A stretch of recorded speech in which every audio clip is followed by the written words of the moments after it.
I'm trying to figure out how a group that I'd never heard of all of a sudden is so important and so dangerous that we have to bomb Syria because of Khorasan.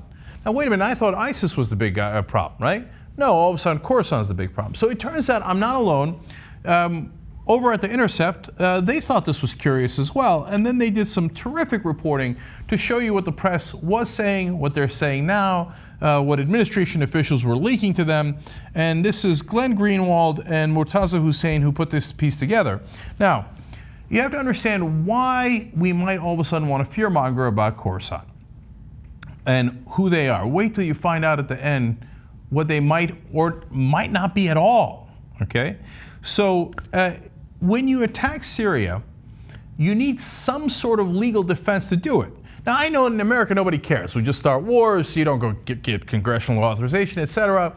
But if you start a war with no justification at all, it is a war crime, and you could have trouble with the United Nations at some point. It might hamper President Obama's vacation plans in Switzerland at some point, right? So he needs a technical, legal reason to be able to bomb Syria. Because he has said over and over again, even though we're going to bomb ISIS, ISIS is not an immediate threat to America. President Obama is on the record saying that multiple times. So they need a quote-unquote immediate threat. So right as we're about to bomb them, all of a sudden here comes this group, Khorasan, that nobody'd ever heard of. Oh, and guess what they are, guys? Turns out they're an immediate threat. Really? So let's look at the news reports before any doubt set in. As we're doing the bomb, oh, we got to bomb these sons of bitches. We're doing the bombings. Khorasan's super dangerous. Well, administration officials are going to talk to the Associated Press, and here's their reporting on that. While the Islamic State group ISIS, they say, is getting the most attention now, another band of extremists in Syria, a mix of hardened jihadis from Afghanistan, Yemen, Syria, and Europe, pose a more direct and imminent threat to the United States, working with Yemeni bomb makers to target U.S. aviation. American officials say at the center is a cell known as the Khorasan Group, a cadre of veteran al-Qaeda fighters from Afghanistan and Pakistan who traveled to Syria to link up with the al-Qaeda affiliate there, the Nusra Front. So far, we got Yemeni bomb makers, we got pirates from the Caribbean, we've got guys who are going to Syria, we got the Nusra Front, we got al-Qaeda offshoot, we got guys more dangerous than ISIS. Oh my God, we better bomb them right away. They continue. But the Khorasan militants did not go to Syria principally to fight the government of President Bashar Assad, U.S. officials say. That's the important part, U.S. officials say. Instead, they were sent by al-Qaeda leader Ayman al-Zawahiri to recruit Europeans and Americans whose passports allowed them to board a U.S.-bound airliner with less scrutiny from security officials. Okay, let's pause and analyze that for a second. Even before doubt set in on this story. Really? You need to go to Syria to make bombs? Couldn't you make bombs anywhere? Okay, fine. Maybe there's less scrutiny in making the bomb in Syria. Okay. It's easier to get on a plane to America from Syria? Who writes that down? So, but it was a U.S. official. They gave a leak to the Associated Press, so the Associated Press must run with it as if it's true, right? But they're not alone. They're nowhere near alone. Here's CBS News. They said, this morning we're learning of a new and growing terror threat coming out of Syria. It's an al-Qaeda cell you probably never heard of. Well, that part is true. We hadn't, because it's made up. Nearly everything about them is classified. Bob Orr is in Washington with new information on a group some consider more dangerous than ISIS. So ISIS more dangerous than al-Qaeda. Now there's an al-Qaeda splinters group even more dangerous than ISIS. Oh my God. By the way, how does this not smell like the same exact bullshit that we saw before the Iraq War invasion? Now, we said on this show, look, there are some real threats that from ISIS, and there are things that they have done, but the hype is overblown. And then now you got this new group that isn't even ISIS, that no U.S. official had ever said anything about. All of a sudden, all of these outlets, CNN, New York Times, CBS, Associated Press, breaking these stories. Gee, I wonder if they leaked them all to you at the same time for a purpose, and you knuckleheads wrote them down without even thinking about it. In fact, Greenwald and Hussain write a very good point. Then followed an avalanche of uncritical media reports detailing this supreme threat, excitingly citing anonymous officials as though they had uncovered a big secret the government was trying to conceal. You see, just because it's a breaking news from your inside source of the government doesn't mean it's true. In fact, if they're all leaking at the same time, you didn't really break a story. What you did was you got used as a tool to write down things that you should be a little bit more circumspect about and questioning about. You should do your job as a reporter, but there are very little of those left in the country. So then here comes Eli Lake at the Daily Beast to make a total mess of it. So he says that they're using hard-to-detect explosives on American and European airliners. I know before they were going with the easy-detect explosives, they've decided new breaking threat, hard-to-detect explosives. Wow, that is a new story. Really interesting. Next thing you know, they'll be hiding it in their underwear or in their shoes. By the way, another made-up story was about how they have new clothes that explode. Okay, evidence on that? Nowhere to be found. Okay, Eli Lake continues. The planning from the Khorasan group suggests at least an aspiration to launch more coordinated and larger attacks on the West in the style of the 9/11 attacks from 2001. See what he did there? At least an aspiration. Aspiration means total bullshit. They once thought about it, and they're aspiring to do that. Have they planned to do it? Do they have any bombs? Do they take any real action? No, but they have an aspiration to do it. But in that same sentence, 9/11! 9/11! To do things worse than 9/11. By the way, the same reporter at Daily Beast, Eli Lake, later in the piece talked about how they might be connected to Iran. He said that's a surprising twist. Yeah, that would be a surprising twist because Iran is Shia and the Nusra Front and Al-Qaeda are Sunni, and they despise each other even more than they despise us. Yeah, that would be surprising. That's part of what makes it totally untrue. I don't know if he does propaganda on purpose or he's just a tool and doesn't know a thing about foreign policy, which he writes about. Okay, so now we go to the culprit behind Khorasan, the leader of Khorasan. The official said, this is in the New York Times, said that the group is led by Muhsin al-Fadli, a senior Al-Qaeda operative who, according to the State Department, was so close to bin Laden that he was among a small group of people who knew about September 11, 2001 attacks before they were launched. And another piece of reporting, another outlet said that he was one of the financiers behind 9/11. Interesting, because I read in the article, now The Intercept didn't point this out, this is part of the reading I did last week, that Fadli was now dead, you know, he's one of the guys we bombed, at 33 years old. Let's do a quick math on that. So on 9/11 of 2001, when he was financing and leading the 9/11 attacks against us, he would have been around 20 years old. Did no one think, that's curious. I mean, I suppose you could have a 20-year-old financing 9/11, working closely with Al-Qaeda and bin Laden being one of the top leaders, but a guy we'd hardly ever heard about, and certainly not ever in relationship to a group called Khorasan. Yes, there'd been some reward on his head back in 2012, but now all of a sudden, one of the masterminds of 9/11 at 20. And by the way, if you were financing it and planning it, you would have been even younger when you were doing that before 9/11, right? At the age of 15, this guy already had loads of cash from his lawn mowing job in Afghanistan, and he was financing this group. He's dangerous. He's the leader of Khorasan. What other bullshit do you have for me? Okay? Look at how miserable the mainstream press is in America. All these outlets, CBS, New York Times, Associated Press. Oh, I have an inside source. I have an inside source. Yes, sir. Let me write it down. Yes. Oh, okay, I will do stenography for you. I am the best stenographer there ever was. This Khorasan is so dangerous. That was worse than 9/11, worse than ISIS. Jesus Christ. Okay, so what does President Obama do after they leak all this stuff? He says, once again, it must be clear to anyone who would plot against America and try to do Americans harm that we will not tolerate safe havens for terrorists who threaten our people. Now, why do I give you that quote?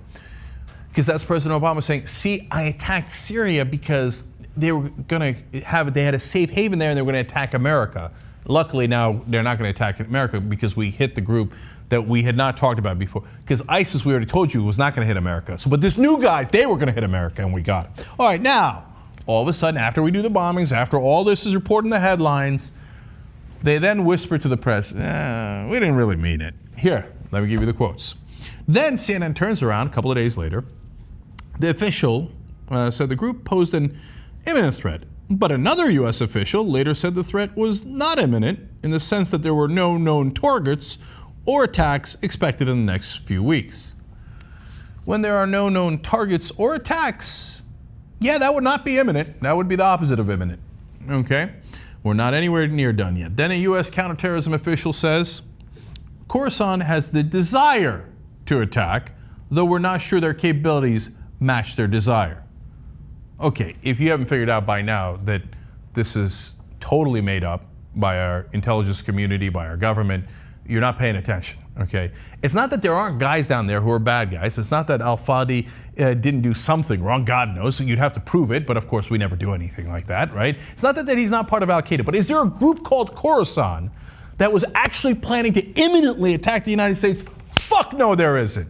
No, there isn't, okay? I'm gonna show you more in a second. Imminently attack, they had a desire to attack.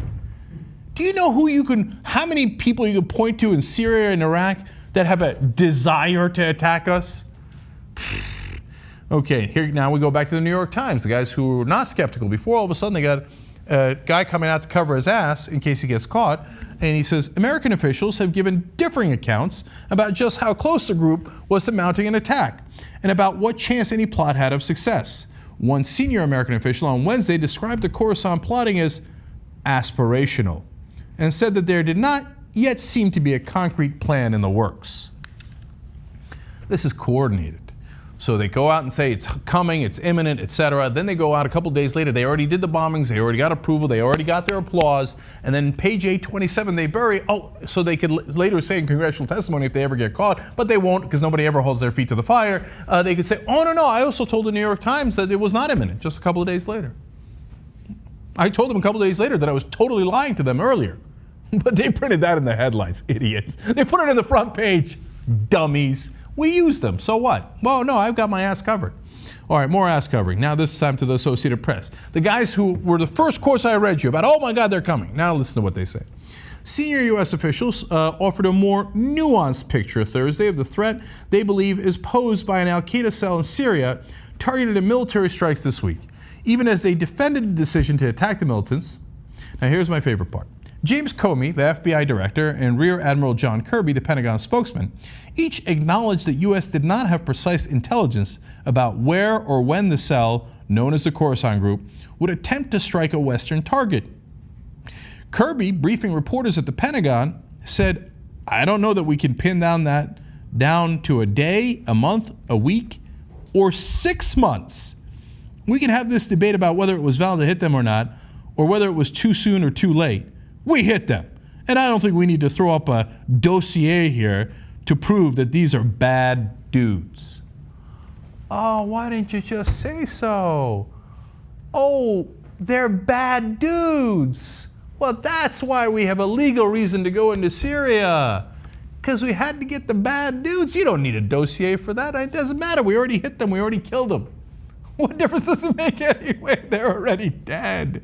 But trust us, they have now been downgraded to bad dudes. Richard Engel, who's actually a very good reporter, earlier had put out some reporting that he got from his sources inside the administration, like a lot of others did, saying, oh my God, this new group, this is what the government is talking about. And he now turns around and says, Syrian activists telling us they've never heard of Khorasan or its leader. Never heard of them. Now, when I said earlier that they don't even exist, you thought probably that's hyperbole. I'm exaggerating, right? Not exaggerating. Listen to this. We go to Andrew McCarthy. He's writing for the National Review here, but he's a former terrorism federal prosecutor. He says, you haven't heard of the Khorasan Group because there isn't one. It is a name that the administration came up with, calculating that Khorasan had sufficient connection to jihadist lore that no one would call the president on it.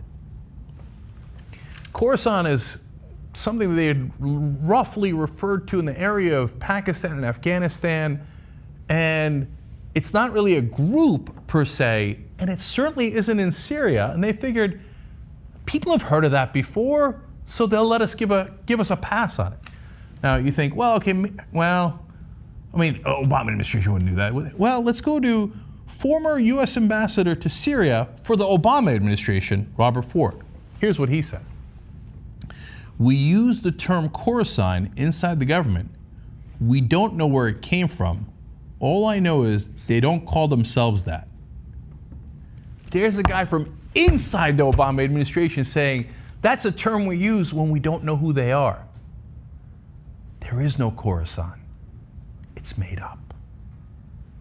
We used it so we can turn around later and say, oh, everything we did was perfectly legal. This Khorasan group had a desire to attack us maybe 6 months from now, but don't worry about it. They were bad dudes, even though nobody calls them Khorasan and they're not really a group in Syria. Your government is lying to you. Now, a lot of you already know that, and you don't find that as a shock, but it is a little revealing to see the details and the brazenness with which they lie, right? But what's really sad and pathetic is the establishment media that just goes along with it. And Greenwald and his co-writer here at The Intercept did a brilliant job with it. We noticed it, but now that this article is out, forget like piecing it together, right? But now that the article is out and it's obvious, right? Are all these other groups making retractions to CNN, New York Times, CBS, all of them coming back and saying, my God, we're so sorry that we got used? No, business as usual. And the next time those same exact sources leak something to them, the same reporters and the same organizations will rush out and give you the official government position, full well knowing that a lot of times it's totally untrue.